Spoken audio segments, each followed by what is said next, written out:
재벌가 입양아의 금지된 비밀. 거대한 재벌 가문의 화려한 저택 앞에 고급 승용차가 멈춰섰다.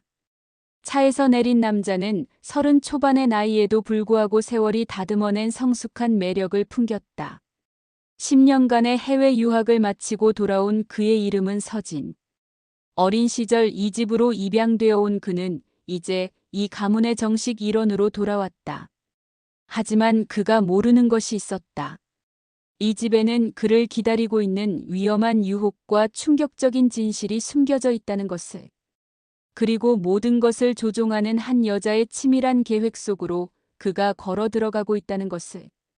오늘 제가 들려드릴 이야기는 한 재벌가에서 벌어진 충격적인 사건에 관한 것입니다.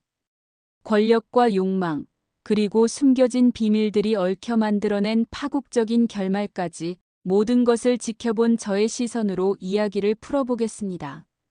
나는 10년 만에 이 집으로 돌아왔다.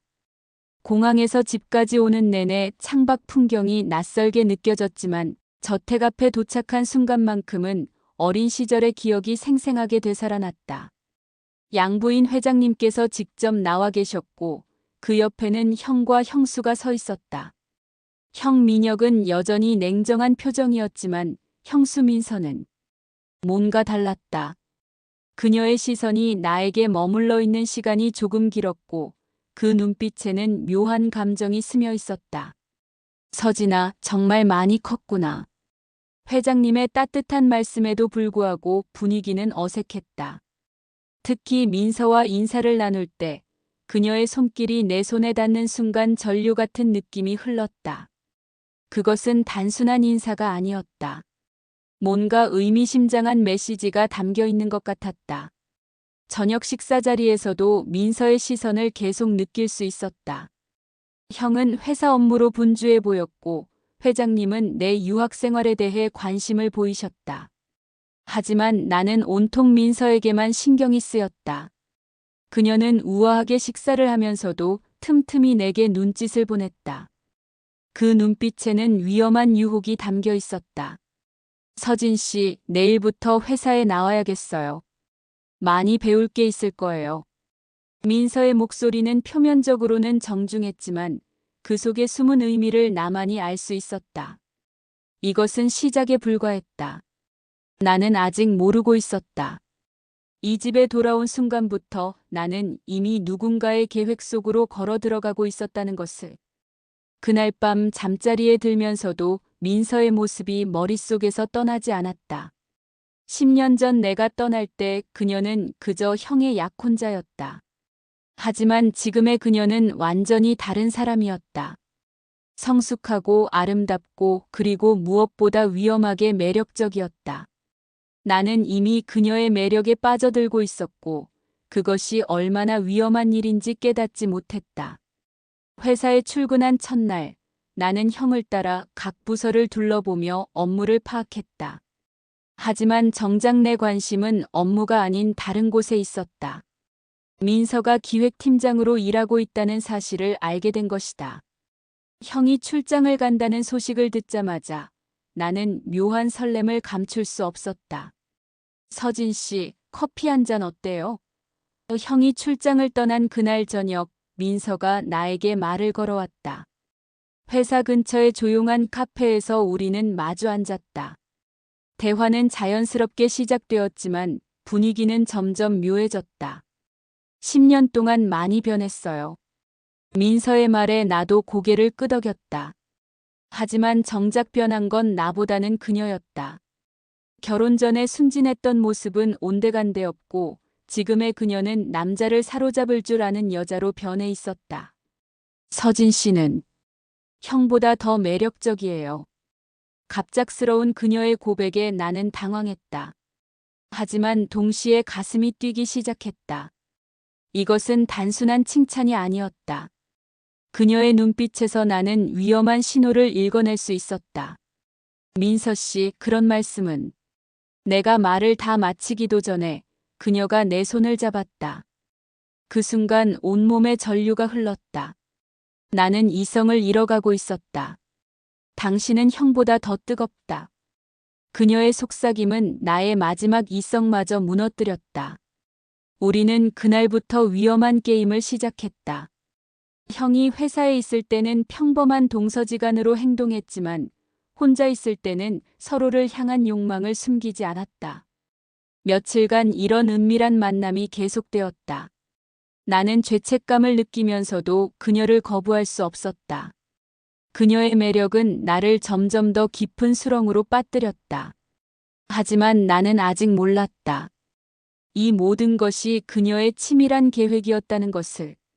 그리고 내가 단순히 그녀의 욕망의 대상이 아니라 더 큰 목적을 위한 도구에 불과했다는 것을.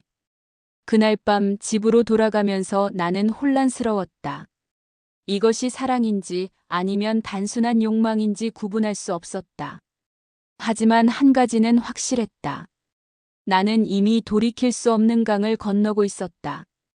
형이 일주일간의 해외 출장을 떠난 날, 나는 평소보다 일찍 퇴근했다. 집에 도착하니 민서가 거실에서 와인을 마시고 있었다. 회장님은 골프 모임에 가셨고 집에는 우리 둘뿐이었다. 서진 씨, 와인 한 잔 어때요? 그녀의 제안을 거절할 수 없었다. 우리는 나란히 앉아 와인을 마시며 대화를 나누었다. 하지만 술이 들어가자 분위기는 급속도로 달아올랐다. 이렇게 있으니 편해요. 민서의 말에 나도 고개를 끄덕였다. 정말로 그녀와 함께 있으면 마음이 편했다. 하지만 동시에 위험하다는 것도 알고 있었다. 시계는 이미 자정을 넘어가고 있었고 우리는 상당히 취해 있었다. 그때 민서가 갑자기 내게 기대어 왔다. 그녀의 향기가 코끝에 닿자 나는 더 이상 참을 수 없었다. 민서 씨. 내가 그녀의 이름을 부르자 그녀가 나를 올려다봤다. 그 순간 우리는 서로의 눈 속에서 같은 욕망을 확인할 수 있었다. 더 이상 말이 필요 없었다. 우리는 서로를 끌어안았고 그 순간 모든 이성과 도덕은 사라졌다. 금지된 선을 넘는다는 것을 알면서도 멈출 수 없었다. 그녀의 입술이 내 입술에 닿는 순간 세상의 모든 것이 사라졌다. 우린 절대 들켜선 안 돼.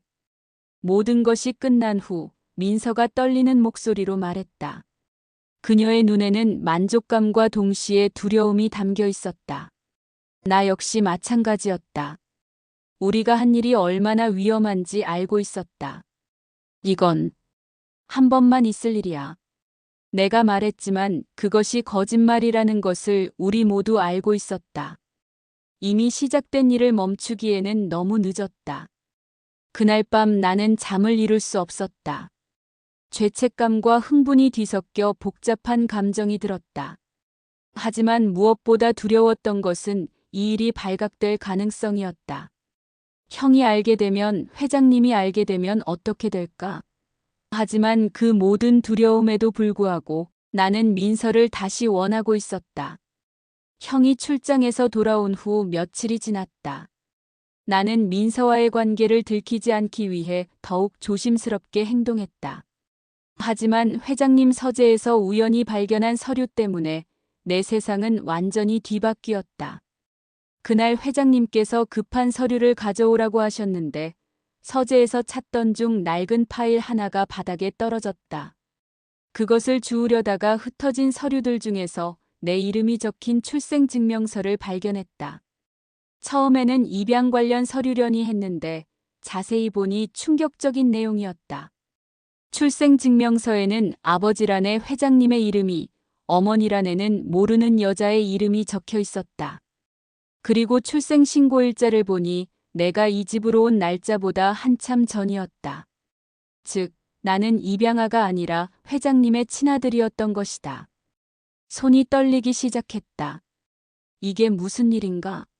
그렇다면 왜 나를 입양하라고 했던 것일까? 더 많은 서류를 뒤져보니 진실이 드러나기 시작했다. 어머니는 회장님의 첫 번째 부인이었고 교통사고로 일찍 세상을 떠나셨다. 그 후 회장님은 재혼을 하셨고 가족의 평화를 위해 나를 입양아로 위장한 것이었다. 더 충격적인 것은 민혁 형도 이 사실을 알고 있었다는 것이다.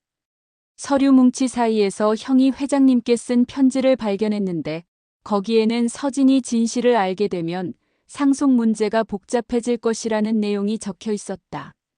나는 완전히 혼란스러웠다. 30년 동안 내가 알고 있던 내 정체성이 모두 거짓이었던 것이다. 그리고 이 집에서의 내 위치도 완전히 달라지는 것이었다.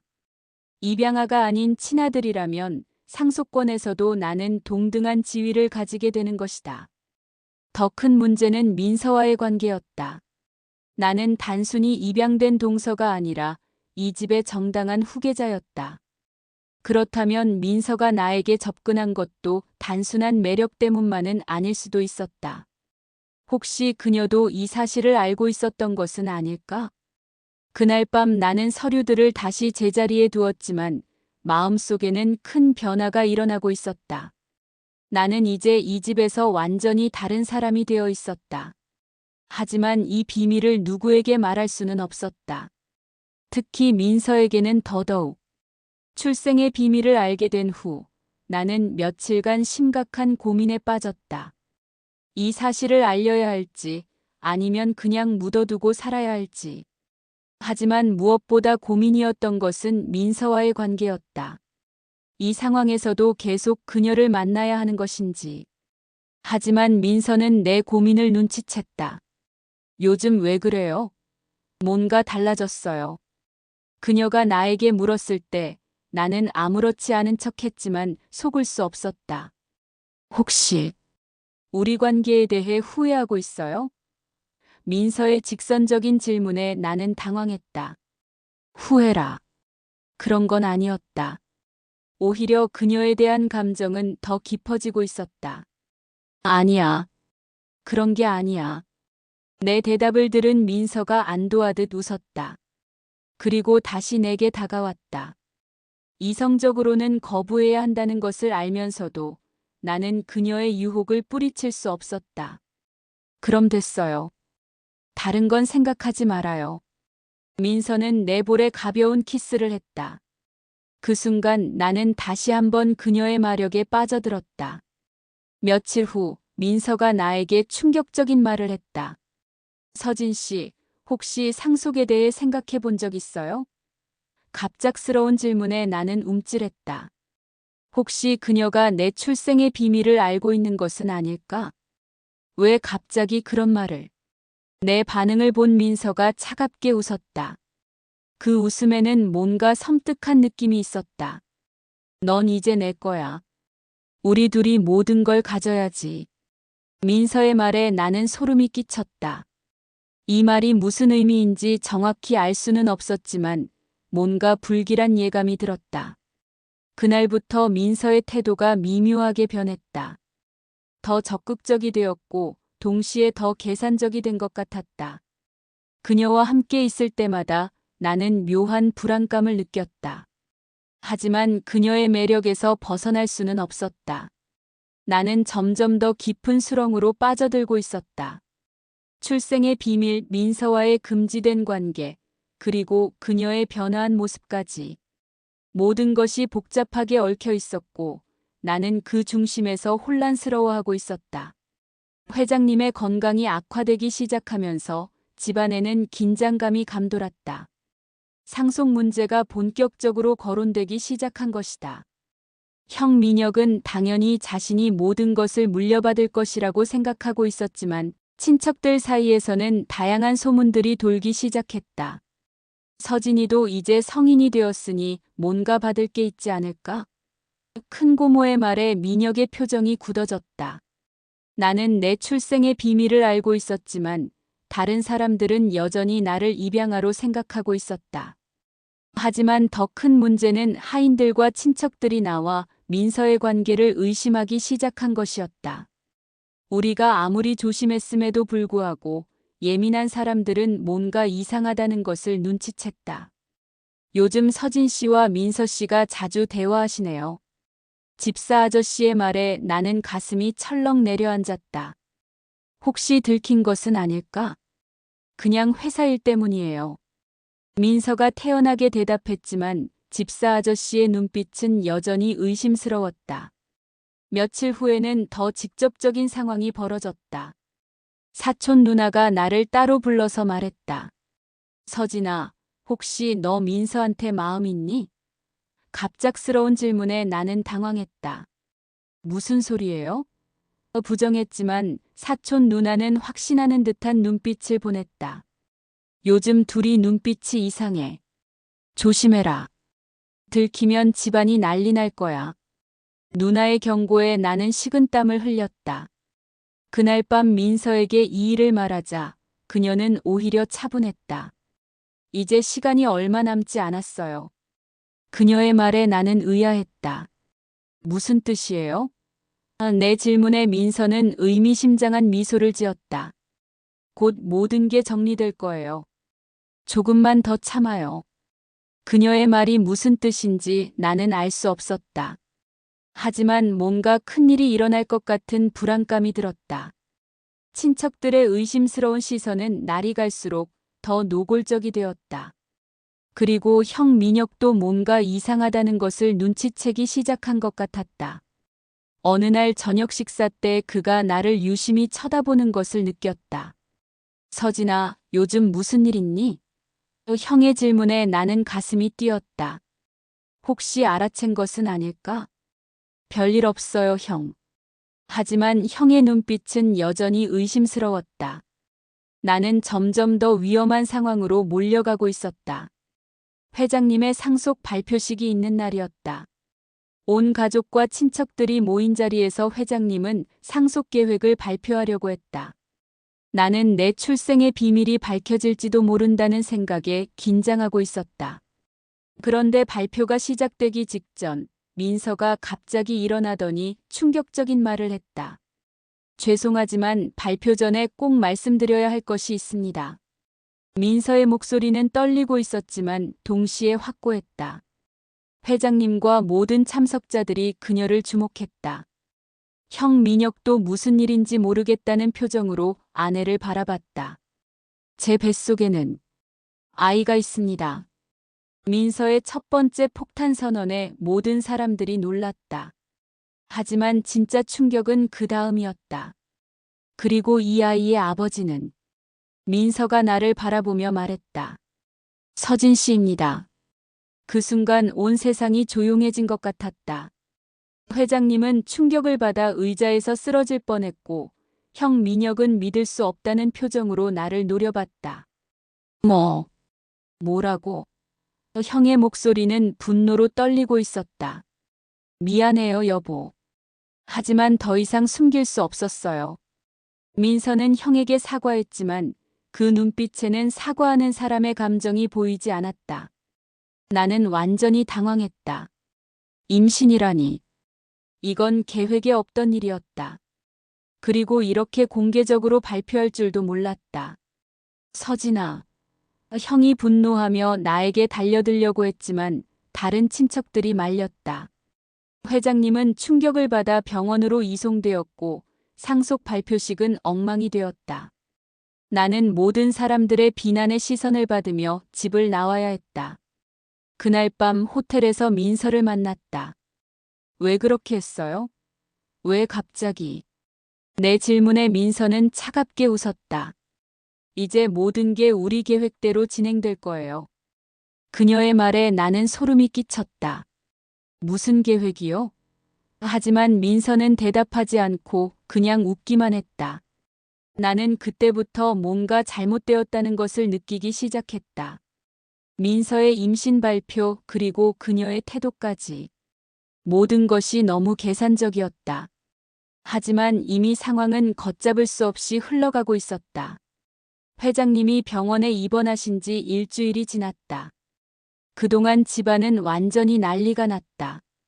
친척들은 나와 민서를 비난했고 형 민혁은 분노로 가득 차 있었다. 나는 호텔에서 지내면서도 죄책감과 혼란에 시달렸다. 그런데 어느 날 밤 형이 칼을 들고 내가 있는 호텔로 찾아왔다. 그의 눈에는 광기가 서려 있었다. 서진아, 나와. 형의 외침에 나는 가슴이 철렁 내려앉았다. 그는 완전히 이성을 잃은 상태였다. 형, 진정해요. 우리 얘기해봐요.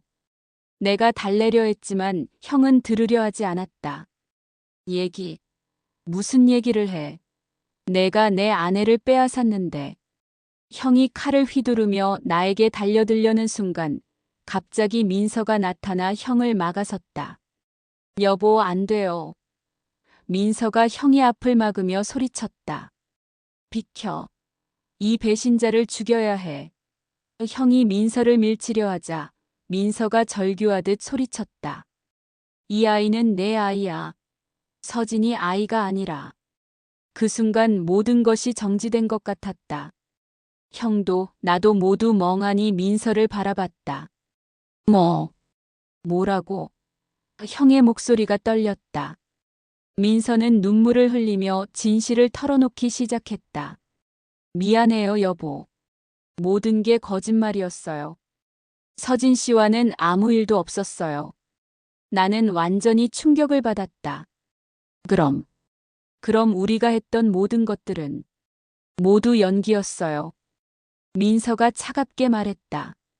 당신을 이용한 거예요. 그때 민서는 자신의 진짜 계획을 폭로했다. 그녀는 처음부터 이 집의 모든 재산을 차지할 계획이었다. 나를 유혹해 스캔들을 만들고 임신했다고 거짓말해서 집안을 혼란에 빠뜨린 것이다. 그리고 그 틈을 타서 회장님의 신임을 얻어 최대한 많은 재산을 빼내려 했던 것이다. 하지만 왜? 내가 물으려 하자 민서가 웃으며 말했다. 왜냐하면 서진 씨가 진짜 상속자라는 걸 알았거든요. 나는 깜짝 놀랐다. 어떻게 그걸? 회장님 서재에서 서류를 본 건 나예요. 당신보다 훨씬 전에 말이에요. 민서의 고백에 나는 허탈했다. 그녀는 내가 회장님의 친아들이라는 사실을 미리 알고 있었고 그것을 이용해 나를 조종한 것이었다.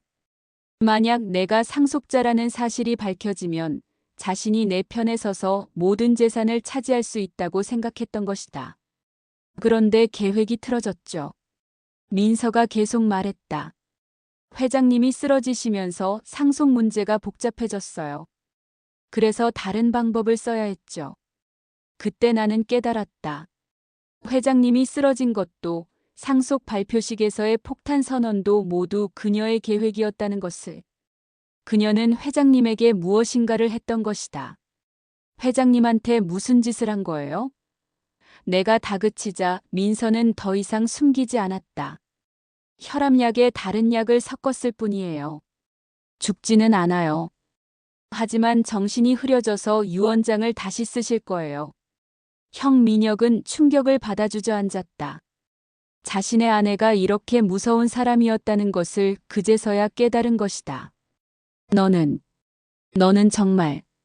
형이 분노하며 다시 일어나려 했지만 민서가 차갑게 웃으며 말했다. 이미 늦었어요. 새 유언장에는 모든 재산이 제게 상속된다고 되어 있을 거예요. 그 순간 나는 절규했다. 우린 모두 그녀의 장난감이었던 건가? 민서는 마지막으로 승리자의 미소를 지으며 말했다. 그래요. 당신들은 모두 제가 원하는 대로 움직였어요. 며칠 후 회장님이 세상을 떠나셨다는 소식이 들려왔다. 그리고 유언장에는 정말로 모든 재산이 민서에게 상속된다고 되어 있었다. 형 민혁은 정신적 충격으로 정신병원에 입원했고 나는 모든 것을 잃고 절망에 빠졌다. 결국 모든 것을 손에 쥔 것은 민서 단 한 사람뿐이었다. 그녀는 처음부터 끝까지 모든 것을 계획하고 조종했다. 나와 형, 그리고 회장님까지. 우리는 모두 그녀의 완벽한 계획 속에서 춤을 춘 꼭두각시에 불과했던 것이다. 지금 생각해보면 내가 이 집에 돌아온 순간부터 이미 그녀의 덫에 걸려 있었다. 유혹, 사랑, 배신, 그리고 복수까지. 모든 것이 그녀의 손바닥 안에서 일어난 일이었다. 이것이 바로 재벌가에서 벌어진 한 여자의 완벽한 복수극의 전말입니다. 권력과 돈을 위해서라면 무엇이든 할 수 있다는 것을, 그리고 때로는 가장 가까운 사람이 가장 위험한 적이 될 수 있다는 것을 보여주는 충격적인 이야기였습니다.